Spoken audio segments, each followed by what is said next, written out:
আলাইকুম। চায়না যে টেকনোলজিতে এবং প্রতিটি ক্ষেত্রে প্রত্যেকটা সেক্টরে ভারত থেকে যে কত অ্যাডভান্স হয়ে গেছে তা চোখে না দেখলে এবং বাস্তবে রিসার্চ না করলে সেটা বুঝতে পারবে না। চায়না এবং ভারতের কম্পারেটিভ একটা তুলনা করলে বোঝা যায় যে কত বেশি অ্যাডভান্স চায়না।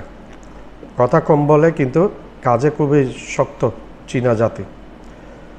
চায়নার ড্রোন, চায়নার ফাইটার প্লেন, চায়নার মিসাইল টেকনোলজি সব কিছুতে চায়না আজ আমেরিকা এবং রাশিয়াকেও টেক্কা দিতে যাচ্ছে, টেক্কা দিচ্ছে, জিতে যাচ্ছে না, টেক্কা অলরেডি দিয়ে দিয়েছে।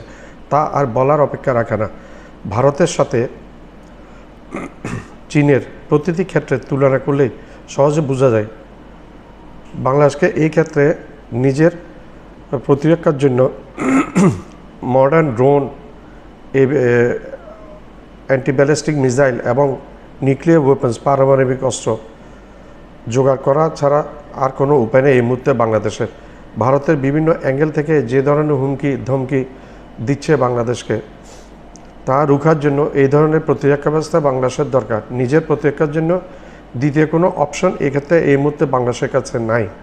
নিউক্লিয়ার ওয়েপনও জোগাড় করে রাখতে হবে, যেটা যদি পাকিস্তানের সাথে চুক্তিভিত্তিক হয় এবং চীনের সাথে চুক্তিভিত্তিক হয় সেটা কোনো অসুবিধা নেই, এবং উত্তর কোরিয়ার সাথেও চুক্তিভিত্তিক করতে পারে। এটা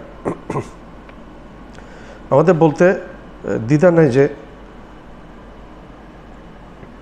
সাবেক স্বৈরশাসক শেখ হাসিনা বাংলাদেশকে কোনো ক্ষেত্রে উন্নত হতে দেয় নাই। শুধু করেছে ভারতের তাবেদারি, ভারতের পা চাটামি, ভারতের গোলামি। তাই তো হাসিনা এবং ভারতের কারণে, হাসিনা এবং ভারত উভয়ের কারণে বাংলাদেশের মানুষ চরম ভারত বিদ্বেষী হয়ে গেছে। প্রায় 90% মানুষ অন্তর থেকে ভারতকে ঘৃণার চোখে দেখে চরমতমভাবে। এই মুহূর্তে যদি বাংলাদেশ এবং পাকিস্তান কাকে সাপোর্ট করবে বাংলাদেশের মানুষ, সেটা যদি একটা ভোটাভুটি হয়ে যায়, আমি একেবারে নিশ্চিত 80% to 85% মানুষ এখন বর্তমানে পাকিস্তানের পক্ষে ভোট দিবে, ভারতের পক্ষে বিপক্ষে দিবে ভোট। পাকিস্তানের পক্ষে 80 to 85% দিবে ভোট। ভারতের সাথে প্রতিবেশী 8টি দেশের আজ কোনো সম্পর্ক নাই, সবগুলোর সাথে সাপে নইলে, অর্থাৎ যুদ্ধ অবস্থা। এগুলো নরেন্দ্র মোদীর অবদান। এই চাওয়ালা, হিংসুটে, চরম মুসলিম বিদ্বেষী, চরম ধর্মান্ধ এবং কট্টরপন্থী হিন্দুত্ববাদী এই নরেন্দ্র মোদী, অমিত শাহর কারণে এই সমস্ত কিছু হয়েছে। বেশি আগে না, বেশি দূর যেতে পারে, অমিত শাহর মুখে থেকে বের হয়েছে ঘুষপেটিয়াকে উল্টা করকে লটকাকে মারুঙ্গা। মানে ঘুষপেটিয়া বুঝাইছে বাংলাদেশিদেরকে উল্টাইয়ে লটকে মারবে এই অমিত শাহ। কত বড় অসভ্য একটা গণতান্ত্রিক দেশ বলে ভারত নিজেকে আজকে গণতন্ত্র কিছুই নেই। এই গণতান্ত্রিক বলে তারা নিজেদেরকে ভারত। এই দেশের স্বরাষ্ট্রমন্ত্রী যদি অপর একটা দেশের জনগণ সম্বন্ধে এই ধরনের কুৎসিত মন্তব্য করে, তখন আর বোঝা যায় তুই বাংলাদেশকে নিয়ে এই সমস্ত করিস, তুই ভারত চীনকে নিয়ে কর, তুই পাকিস্তানকে নিয়ে কর, আমরা বুঝবো তোর দাদাগিরি। পাকিস্তানের সাথে পেহেলগাম ইস্যু নিয়ে যে একতরফা রাতের অন্ধকারে আক্রমণ করে যে ফ্যাসাদে পড়ে গেছে, যে সমস্যায় পড়ে গেছিলি, বাধ্য হয়ে ট্রাম্পের পা ধরে কোনো মতে পাকিস্তানকে বুঝিয়ে নিরস্ত করেছে। নাহলে পাকিস্তান পুরোপুরি একরকম তৈরি ছিল, পাকিস্তান তোরে পারমাণবিক বোমা আক্রমণ করবে। পাকিস্তান মিসাইল গুলোর মাথায় নাকি 130টা মিসাইল ভারতের দিকে তাক করা ছিল। এটা আমার বক্তব্য না, এগুলো পাকিস্তানের তৎকালীন ওই সময়কার যারা বক্তব্য দিয়েছেন তাদের বক্তব্য, তাদের প্রতিরক্ষা মন্ত্রী ছিলেন এরা বক্তব্যগুলো দিয়েছেন।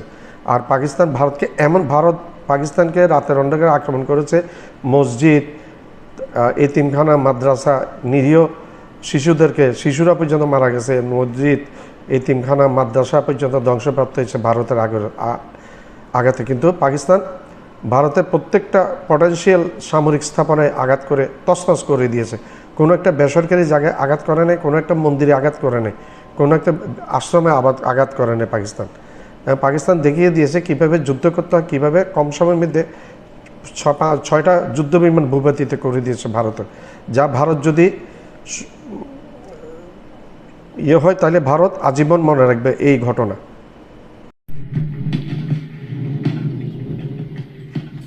দিল্লির এক আষাঢ়ের সন্ধ্যা, বৃষ্টির পর জমে থাকা জলের পাশে বসে আছে এক সাংবাদিক, নাম তার রাহুল। নোটবুকে কিছু লিখছিলেন, ড্রোন কূটনীতি বিষয়ে রিপোর্ট তৈরি করছেন। হঠাৎ তিনি কানে একটা ক্ষীণ শব্দ শুনলেন। টিনটির একটানা ক্ষীণ তীক্ষ্ণ কিন্তু মনোযোগ কাড়ে। তিনি ভাবলেন একটা মশা। হাত নেড়ে সরিয়ে দিতে গিয়ে গা শিউরে উঠল। মশাটা হঠাৎ শূন্যে থেমে থেমে উড়ছে, নিখুঁত প্যাটার্নে, যেন সেটার ভেতরে কেউ বসে ড্রাইভ করছে। রাহুল বুঝলেন এটা কোনো সাধারণ মশা নয়। এই একটা মুহূর্তেই যেন তিনি অনুভব করলেন ভবিষ্যতের যুদ্ধ কি ভয়ঙ্করভাবে বদলে যাচ্ছে। চীনের সেই রহস্যময় মাইক্রো ড্রোন তার সামনে বাস্তব হয়ে দাঁড়িয়েছে। একটা কল্পবিজ্ঞানের গল্প নয়, বাস্তবতা। আর সেই বাস্তবতায় চীন ভারতের রশি টানাটানির মধ্যে বাংলাদেশ দাঁড়িয়ে আছে খালি হাতে। চীনের ন্যাশনাল ডিফেন্স টেকনোলজি ইউনিভার্সিটির গবেষণাগারে যখন এই মাইক্রো ড্রোন, যার দৈর্ঘ্য মাত্র 0.6 সেন্টিমিটার, প্রথমবার উড়ল, তখন গোটা বিশ্ব বিস্ময়ে তাকিয়েছিল। ডানা নড়ে, ক্যামেরা আছে, মাইক্রোফোন আছে এবং রাডারও ধরতে পারে না। বিশ্বের সবচেয়ে দুর্বোধ্য যুদ্ধ রূপ হতে চলেছে নজরদারি। আর এই ড্রোনের মাধ্যমে চীন সেটাই ঘোষণা করে দিল।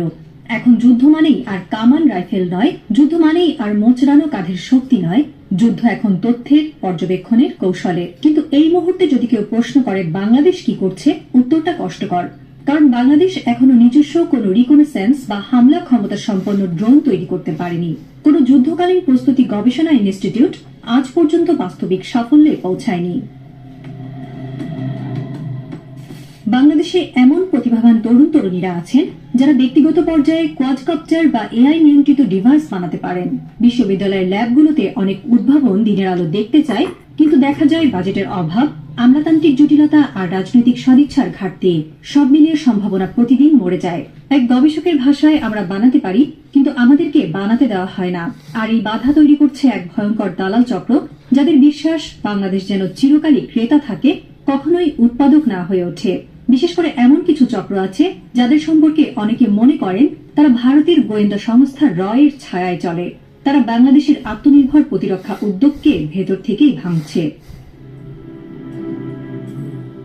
অন্যদিকে আমাদের প্রতিবেশীরা ভারত ও মিয়ানমার তাদের ড্রোন ব্যবস্থার মাধ্যমে সীমান্তে দৃশ্যমান আধিপত্য তৈরি করছে। ভারত ইতিমধ্যেই হেরন, রুস্তম ও পঞ্চগাভ এআই ড্রোন মোতায়েন করেছে। মিয়ানমার তাদের ইয়াঙ্গুন গবেষণাগারে চীন ও রাশিয়ার প্রযুক্তি ব্যবহার করে তৈরি করছে কম দামের যুদ্ধ ড্রোন। আর বাংলাদেশ হাতে গোনা কিছু বিদেশি ড্রোন।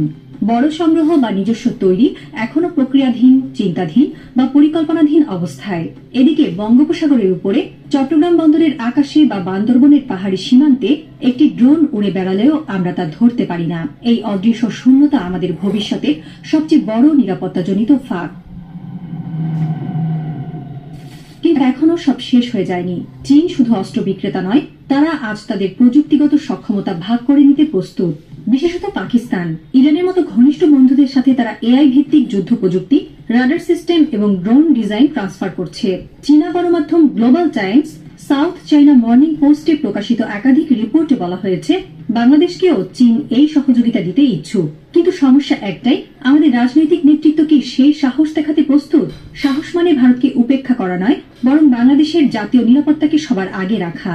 সাহস মানে ভবিষ্যতের যুদ্ধ প্রস্তুতিকে অগ্রাধিকার দেওয়া, আমলাতান্ত্রিক ফাইল ঘাটাঘাটি নয়। বিশেষজ্ঞরা বলছেন আগামী যুদ্ধ হবে এমন, যেখানে ড্রোন একা নয়, তার সাথে থাকবে সেন্সর, থাকবে এআই বিশ্লেষণ, থাকবে ক্লাউড বেসড কমান্ড। চীন ইতিমধ্যেই এই পুরো ইকোসিস্টেম তৈরি করেছে। এমনকি তারা কিউআর কোড নির্ভর সুইসাইড ড্রোন বানিয়েছে, যা একবার লক্ষ্য নির্ধারণ করলে ফিরে আসে না, শুধু ধ্বংস করে। এই নতুন বাস্তবতায় কেবল যুদ্ধ বিমান বা ট্যাঙ্ক দিয়ে বাংলাদেশ টিকতে পারবে না। আমাদের প্রয়োজন এক যুদ্ধোপযোগী ডিফেন্স এজেন্সি, যেখানে গবেষণা, উৎপাদন ও অ্যাকশন হবে একসাথে। প্রফেসর ইউনুস নেতৃত্বাধীন বর্তমান সরকার এ বিষয়ে চীনের সঙ্গে চুক্তির পথে হাঁটছে বলে সূত্রমতে জানা গেছে। ভারতীয় গণমাধ্যমের দাবি গোপন বৈঠক হয়েছে ইউনান প্রদেশে। তবে এই পথেও বাধা কম নয়। পশ্চিমা সমর্থিত কিছু সংস্থা এবং ভারতীয় প্রভাবশালী মহল এই সম্পর্ক ঠেকাতে নানা কূটনৈতিক খেলায় মেতেছে। আগামীর কোন এক বাংলাদেশ। ঢাকা বিশ্ববিদ্যালয়ের টিএসসির পাশের ক্যাফের এক কোনায় বসে আছে 4 জন তরুণ। সামনে খোলা ল্যাপটপ, জটিল সব কোডের মাঝে তারা সন্ধান করছে এক নতুন বাংলাদেশের। না, এরা কেউ অস্ত্র হাতে নেয়নি, হুমকি দেয়নি রাষ্ট্রকে উল্টে দেওয়ার। কিন্তু এদের হাতে যে অস্ত্র, সেটা আগুনের চেয়েও ভয়ঙ্কর। এটা জ্ঞান। তারা বানাচ্ছে এক ফ্লাইট কন্ট্রোল অ্যালগোরিদম, যা এআই দিয়ে নিয়ন্ত্রণ করবে একটি স্বয়ংক্রিয় নজরদারি ড্রোন। আরেকজন ডিজাইন করছে একটি রাডার জ্যামিং সিস্টেম, যেটা দিয়ে শত্রুপক্ষের যোগাযোগ অকার্যকর করা যায়। তারা কেউ সরকারি অর্থ পাচ্ছে না, কোনো কর্পোরেট স্পন্সরও নেই, কিন্তু তবু তারা থেমে নেই, কারণ তাদের বিশ্বাস যুদ্ধ শুধু বুলেটের নয়, আজকের যুদ্ধ ইনোভেশনের। চট্টগ্রাম প্রকৌশল বিশ্ববিদ্যালয়ের এক ছাত্র বানিয়ে ফেলেছে 3D প্রিন্টার দিয়ে একটি সুইসাইড ড্রোনের প্রোটোটাইপ। একটি কাঁচা মাঠে সেই ড্রোন উড়েছে 2 মিনিট, তারপর নিখুঁতভাবে গিয়ে আছড়ে পড়েছে লক্ষ্যবস্তুতে। দূর থেকে তা দেখেছেন স্থানীয় থানা পুলিশের একজন অফিসার, যার চোখে বিস্ময়। এটা আমাদের ছেলে বানিয়েছে। বাংলাদেশে আজ এক নতুন প্রজন্ম জেগে উঠেছে, যারা জিহাদ শব্দটি শুনলে শুধু শত্রু মারার কথা ভাবছে না, বরং নিজেদের অলসতা, পরনির্ভরতা আর প্রযুক্তির দাসত্বকে ধ্বংস করার কথা ভাবছে। যারা প্লাস্টিকের বোতলে ড্রোনের কাঠামো বানাচ্ছে, পুরনো স্মার্টফোন ভেঙে নিচ্ছে ক্যামেরা ইউনিট, ইউটিউব ঘেটে শেখে কিভাবে পিচ টিউনিং করে উড়ন্ত ডিভাইস স্থির রাখা যায়। একসময় যে দেশ শুধু বাইরের কাছ থেকে অস্ত্র কিনত, সেই দেশের তরুণীরা আজ নিজেরাই তৈরি করতে চাচ্ছে অস্ত্র। তবে সেটা রক্তের জন্য নয়, স্বাধীনতার জন্য। এই তরুণদের কেউ কেউ চীনের বেল অ্যান্ড ড্রোন প্রযুক্তির ভিডিও বারবার দেখে অনুকরণ করছে, কেউ আবার তুরস্কের বাইরাক্তারের সফলতা বিশ্লেষণ করে মডেল তৈরি করছে। তাদের মুখে একটাই স্বপ্ন, আমরা চাই না বাংলাদেশ শুধু ড্রোন কিনুক, আমরা চাই বাংলাদেশ নিজেই ড্রোন বানাক। কিন্তু এই তরুণদের বিরুদ্ধে আছে অদৃশ্য এক বাধা বাহিনী। তারা প্রশ্ন তোলে, কেন বানাবে? নিরাপত্তার ঝুঁকি আছে। তারা ফাইল আটকে দেয়, প্রজেক্টের সিকিউরিটি ক্লিয়ারেন্স আটকে দেয়, এবং একসময় তরুণেরা হতাশ হয়ে প্রবাসে পাড়ি জমায়। তবু সব তরুণ তো দেশ ছেড়ে যায় না। যারা থাকে তারা একরকম বিদ্রোহী হয়ে ওঠে। আর এই বিদ্রোহে কোনো পেট্রোল বোমা নেই, আছে কোড, আছে সোল্ডারিং আয়রন, আছে 3.7 ভোল্ট ব্যাটারি আর অদম্য স্বপ্ন। রাষ্ট্র যদি তাদের পাশে দাঁড়ায়, তাহলে এই বিদ্রোহ হবে আত্মনির্ভরতার। আর যদি না দাঁড়ায়, তবে একদিন সেই রাষ্ট্রই ইতিহাসে পড়ে থাকবে যে তার সবচেয়ে বড় শক্তিকে অবহেলা করেছিল। এটাই ভবিষ্যতের যুদ্ধ, বন্দুক নয়, গুলি নয়। আজকের গেরিলা হচ্ছে সেই তরুণ যে রাত জেগে ফ্লাইট কন্ট্রোল বোর্ড বানাচ্ছে, নিঃশব্দে দেশকে রক্ষা করার প্রস্তুতি নিচ্ছে তার নিজের মতো করে। আমার চ্যানেলটা লাইক করবেন, সাবস্ক্রাইব করবেন, শেয়ার করবেন, বেল আইকনটা প্রেস করবেন। সাবস্ক্রাইব করতে ভুলবেন না।